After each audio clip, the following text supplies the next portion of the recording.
भगवान श्री कृष्ण जी ने बताया है। कलयुग का अंत कैसे होगा, आज के इस वीडियो के माध्यम से हम बताएंगे कि कलयुग के क्या लक्षण है, कलयुग में स्त्री और पुरुष कैसे होंगे, उनकी आयु कितनी होगी, कलयुग का अंत किस प्रकार से होगा और अभी कितना समय बाकी है। तो चलिए बिना देरी किए जान लेते हैं। प्रिय दोस्तों, महाभारत के युद्ध की समाप्ति के पश्चात जब धर्मराज युधिष्ठिर हस्तिनापुर के सिंहासन पर आसीन हुए तो उनके मन में सृष्टि के भविष्य को लेकर अनेक चिंताएं उठने लगी। द्वापर युग अब समाप्त होने की कगार पर था और कलयुग के आगमन के संकेत मिलने लगे थे। युधिष्ठिर यह सोचकर व्याकुल हो उठे कि कलयुग में मानव जीवन का क्या होगा और धर्म की क्या स्थिति रहेगी। अपने मन की इस चिंता का समाधान पाने के लिए उन्होंने अपने चारों भाइयों भीम, अर्जुन, नकुल और सहदेव के साथ भगवान श्री कृष्ण के पास ने का निश्चय किया। युधिष्ठिर ने अपने भाइयों को बुलाया। अर्जुन ने चिंतित स्वर में पूछा, हे बड़े भ्राता, आप इतने चिंतित क्यों दिखाई दे रहे हैं?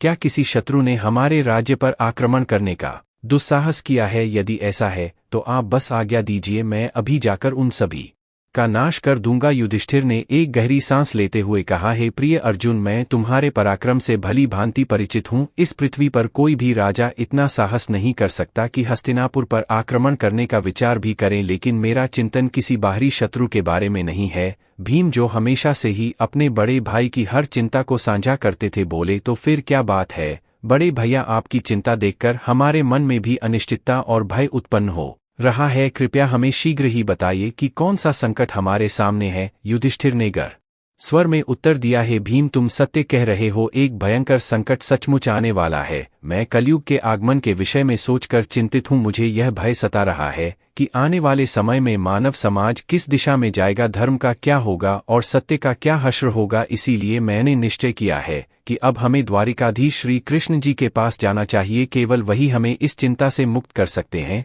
सभी पांडवों ने युधिष्ठिर की बातों से सहमति प्रकट की। अर्जुन ने कहा, आप सत्य कह रहे हैं भैया, श्री कृष्ण ही इस समय सबसे अधिक ज्ञानी और भविष्य के जाता है, हमें शीघ्र ही उनके पास चलना चाहिए। भीम ने भी उत्सुकता से कहा, हे धर्मराज, मैं आपके साथ हूँ, हम सब द्वारिका चलकर श्री कृष्ण से परामर्श करेंगे। इस प्रकार से विचार करके सभी पांडव द्वारिका की ओर प्रस्थान करने लगे। वे पवित्र नगरी द्वारिका में पहुंचे, जहां श्री कृष्ण ने उनका स्वागत किया। श्री कृष्ण के पास पहुंचते ही युधिष्ठिर ने उनके चरणों में प्रणाम किया और कहा, हे केशव, आपको बारंबार नमस्कार है। श्री कृष्ण ने मुस्कुराते हुए कहा, हे महाराज युधिष्ठिर, द्वारिका नगरी में आपका स्वागत है, कहिए मैं आपकी किस प्रकार से सहायता कर सकता हूँ। युधिष्ठिर ने विनम्रतापूर्वक कहा, हे माधव, आप तो सब कुछ जानते हैं, द्वापर युग अब समाप्त होने वाला है और कलयुग के संकेत स्पष्ट रूप से दिखने लगे हैं। मैं यह जानना चाहता हूँ कि कलयुग में मानव का स्वभाव और आचरण कैसा होगा, वह किस प्रकार के कर्म करेगा और मोक्ष प्राप्ति के लिए उसे कौन से प्रयास करने होंगे। श्री कृष्ण ने गहरी मुस्कान के साथ उत्तर दिया, है धर्मराज, आपकी जिज्ञासा उचित है।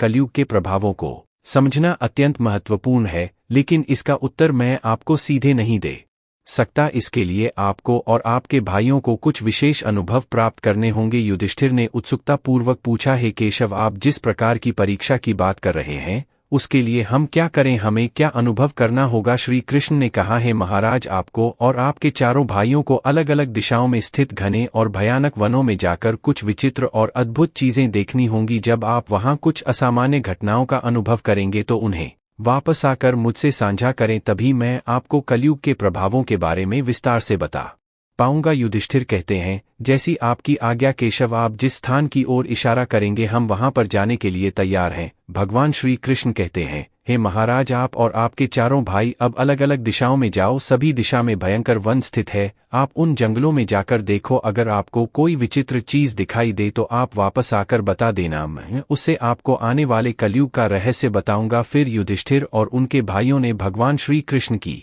आज्ञा का पालन करते हुए वन की ओर चलने का निर्णय लिया। पांडव अपने रथों से उतरे और पैदल ही वन की ओर चल पड़े। वन की यात्रा कठिन थी, लेकिन वे अपने मन में जिज्ञासा और ईश्वर की आज्ञा का पालन करने की उद्देश्य से चल रहे। वन का वातावरण शांति और रहस्यमय से भरा हुआ था और पांडव एक एक करके अलग अलग दिशाओं में जाने लगे ताकि वे अधिक से अधिक अद्भुत घटनाओं का अनुभव कर सकें। सबसे पहले युधिष्ठिर को एक घने और रहस्यमय वन में एक विचित्र दृश्य दिखाई दिया। उन्होंने देखा कि एक विशालकाय हाथी के 2 सूंड हैं। वह हाथी अपने दोनों सूंड से वन के पेड़ों को उखाड़ रहा था, मानो उसकी शक्ति अद्वितीय हो। यह दृश्य देखकर युधिष्ठिर आश्चर्यचकित हो गए और सोचने लगे कि यह अद्भुत घटना क्या संकेत दे रही है। उन्होंने उस हाथी को ध्यान से देखा और उसके अद्वितीय रूप को समझने का प्रयास किया। इसके बाद अर्जुन ने भी एक अद्भुत घटना का साक्षात्कार किया। अर्जुन एक सुंदर और शांत वन में पहुंचे जहां पक्षियों की चहचहाहट सुनाई दे रही थी। वहां उन्होंने देखा कि एक विशाल पक्षी के पंखों पर वेदों की रचाई लिखी हुई थी। वह पक्षी अत्यंत विशाल और गौरवशाली था, लेकिन वह मुर्दे का मांस खा रहा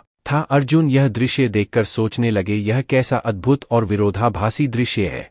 एक और यह पक्षी वेदों का ज्ञान धारण करता है और दूसरी ओर वह मृत जीवों का मांस खा रहा है। अर्जुन ने इस दृश्य को ध्यान से देखा और यह समझने का प्रयास किया। फिर भीम, जो बड़े बलवान और हृष्टपुष्ट थे, उन्होंने भी एक अनोखी घटना देखी। भीम एक हरे भरे चारागाह में पहुंचे जहां गायों का एक झुंड चर रहा था। वहां उन्होंने देखा कि एक गाय ने बछड़े को जन्म दिया और वह गाय अपने बछड़े को इतनी जोर से छांट लगी कि वह बछड़ा लहूलुहान हो गया। भीम ने यह दृश्य देखा और सोचने लगे, यह कैसी विचित्र ममता है जो बच्चे को घायल कर रही है। इसके बाद सहदेव ने एक विचित्र दृश्य देखा। सहदेव एक सुंदर और शांत जलाशय के पास पहुंचे जहां 7 कुएं थे। उन 7 कुओं में से 6 कुओं में पानी भरा हुआ था, लेकिन बीच वाला कुआं जो सबसे गहरा था उसमें जरा सा भी पानी नहीं था। यह दृश्य देखकर सहदेव गहरे विचार में पड़ गए और सोचने लगे कि यह अद्भुत दृश्य क्या संकेत दे रहा है। उन्होंने इस दृश्य को ध्यान से देखा और यह समझने का प्रयास किया और फिर अंत में नकुल ने भी एक अद्भुत दृश्य देखा। नकुल एक पर्वतीय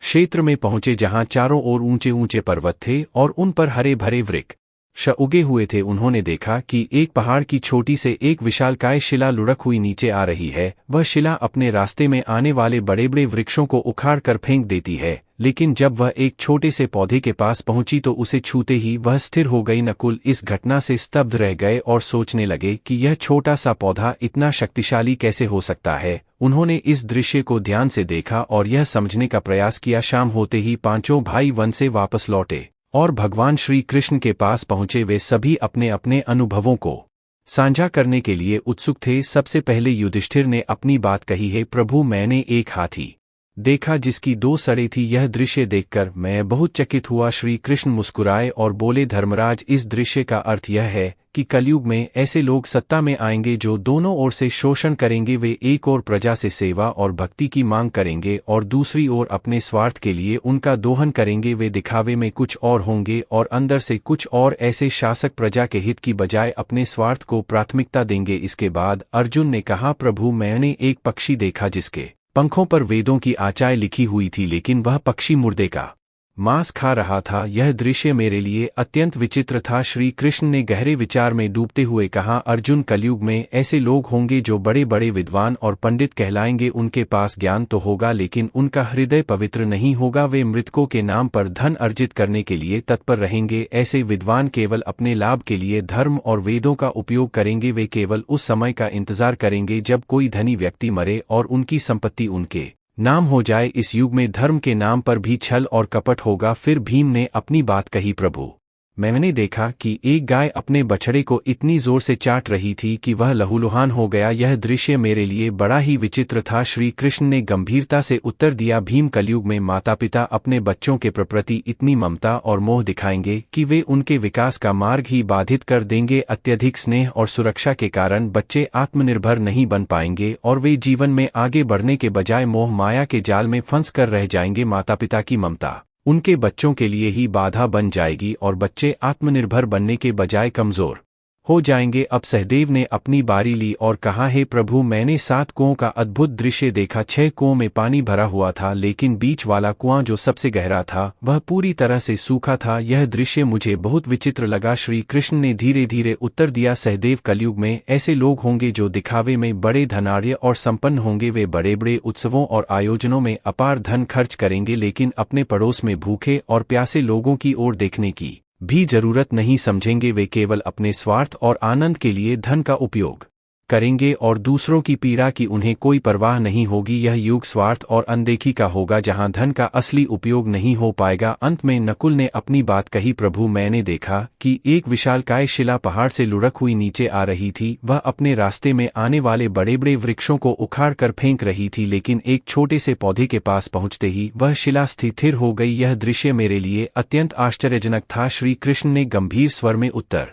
दिया, नकुल, कलयुग में मनुष्य का पतन बड़े बड़े धन और संपत्तियों के कारण नहीं रुकेगा, उसका जीवन केवल भौतिक सुख सुविधाओं से उखड़ जाएगा। लेकिन अगर मनुष्य अपने हृदय में भगवान का नाम और सच्ची भक्ति धारण कर लेता है तो वह पतन के मार्ग से बच सकता है। हरि नाम का छोटा सा पौधा भी जीवन को संभाल सकता है, जबकि बड़े बड़े वृक्ष जैसे धन और सत्ता उसे नहीं बचा पाएंगे। यही कलयुग का सच होगा। भगवान श्री कृष्ण के इन उत्तरों को सुनकर पांचों पांडव गहरे विचार में पड़ गए। उन्होंने कलयुग के भविष्य की एक झलक देख ली थी और यह समझ लिया कि इस युग में मनुष्य का स्वभाव और आचरण कैसे बदल जाएगा। वे समझ गए कि इस युग में धर्म और सत्य का पालन करना कितना कठिन होगा, लेकिन यदि वे सच्ची भक्ति और भगवान के नाम का आश्रय ले तो वे अवश्य ही इस पतन से बच सकते हैं। इसके पश्चात पितामह भीष्म ने भी कलयुग के बारे में कुछ भविष्यवाणियां की। उन्होंने कहा, कलयुग में लोग अपने माता पिता की सेवा नहीं करेंगे, संपत्ति के लालच में वे अपने माता पिता को घर से बाहर निकाल देंगे और विषय वासना में लिप्त हो जाएंगे। लोग पराई स्त्रियों पर बुरी नजर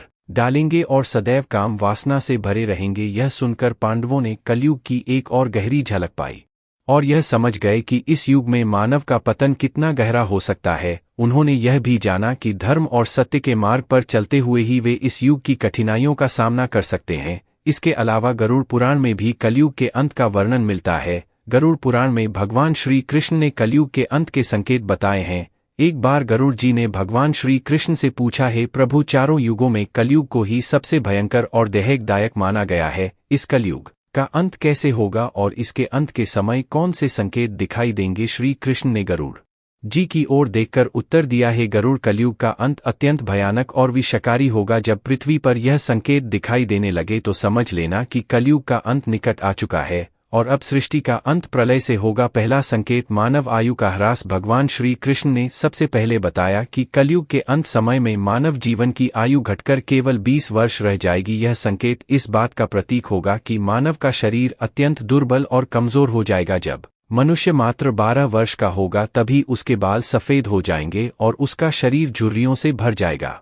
यह संकेत इस बात का प्रतीक होगा कि कलयुग में मनुष्य की शारीरिक और मानसिक शक्ति का पूर्ण पतन हो जाएगा। इसके अलावा उस समय की स्त्रियां 8 या 9 वर्ष की आयु में ही संतान को जन्म देने लगेंगी। यह स्थिति समाज में एक अस्वाभाविक और असंतुलन की ओर इशारा करती है। स्त्रियों का शरीर अत्यंत क्षीण और छोटा होगा, लेकिन उनकी भोजन की लालसा अत्यधिक होगी। वे कम संतान को जन्म देंगी और अत्यंत क्रोधी स्वभाव की होंगी। वे अपनी संतान का पालन पोषण करने में भी असमर्थ होंगी, जिससे समाज में अव्यवस्था और असंतोष का माहौल बनेगा। दूसरा संकेत, पतिव्रता स्त्रियों का लोभ। भगवान श्री कृष्ण ने दूसरा संकेत बताते हुए कहा कि कलयुग के अंत समय में पतिव्रता स्त्रियां कहीं दिखाई नहीं देंगी। एक ही स्त्री कई पुरुषों से विवाह करेगी। यह स्थिति समाज में नैतिकता और सदाचार का ह्रास होने का प्रतीक है। इसके अलावा लोग पूजा पाठ, श्राद्ध, अंतिम संस्कार, मुंडन और विवाह जैसे धार्मिक और सांस्कृतिक कार्यों का परित्याग कर देंगे। जल के अभाव के कारण लोग स्नान भी नहीं करेंगे और अशुद्ध ही रहेंगे।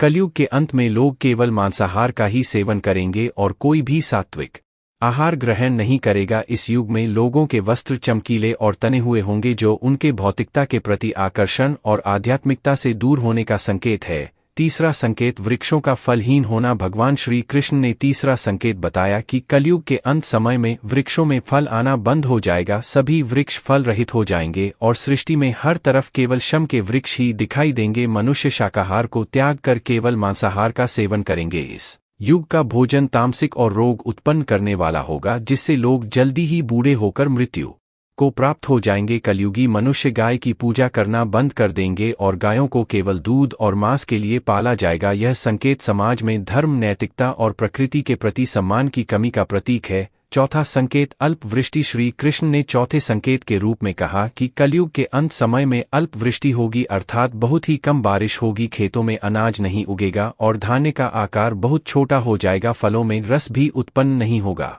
मनुष्य भूख और प्यास के कारण तड़प कर मरने लगेंगे। इस स्थिति में मनुष्य को केवल बकरियों का दूध ही प्राप्त होगा। यह संकेत समाज में प्राकृतिक संसाधनों की कमी और जीवन की कठिनाइयों को दर्शाता है। पांचवा संकेत, 7 सूर्य और प्रलय। अंत में भगवान श्री कृष्ण ने सबसे भयानक संकेत का वर्णन किया। उन्होंने कहा कि जब कलयुग का अंत निकट होगा तब भगवान विष्णु सूर्य की किरणों में विराजमान होकर पृथ्वी का संपूर्ण जल सोख लेंगे। आकाश में चारों तरफ 7 सूर्य दिखाई देंगे। इन सभी सूर्य के प्रभाव से संपूर्ण सृष्टि जलकर खाक हो जाएगी। तत्पश्चात रुद्र रूपी भगवान विष्णु संपूर्ण संसार को दग्ध करके अपने श्वास से मेघों को उत्पन्न करेंगे। यह मेघ भयंकर गर्जना करते हुए अगले 100 वर्षों तक आकाश से जल की वर्षा करेंगे, जिससे सृष्टि की वह भयंकर अग्नि शांत हो जाएगी। अग्नि शांत होने पर यह मेघ संपूर्ण जगत को जल में डुबो देंगे, जिससे संपूर्ण सृष्टि का अंत हो जाएगा। श्री कृष्ण ने गरुड़ जी से कहा, यह दृश्य इतना विनाशकारी और भयावह होगा कि समस्त संसार जलकर राख हो जाएगा, संपूर्ण जगत का ध्वंस होगा। लेकिन यह केवल एक अंत नहीं है,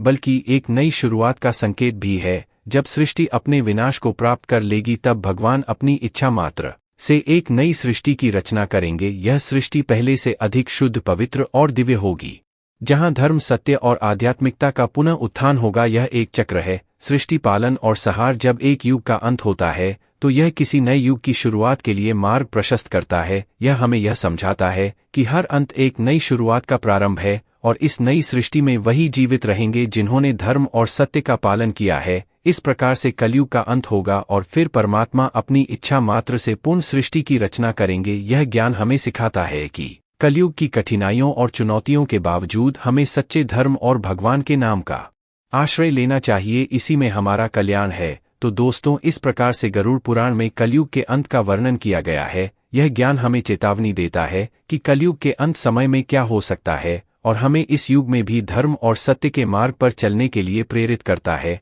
अगर आपको यह जानकारी अच्छी लगी हो तो वीडियो को लाइक करें और चैनल को सब्सक्राइब करना ना भूलें। आप सभी का धन्यवाद।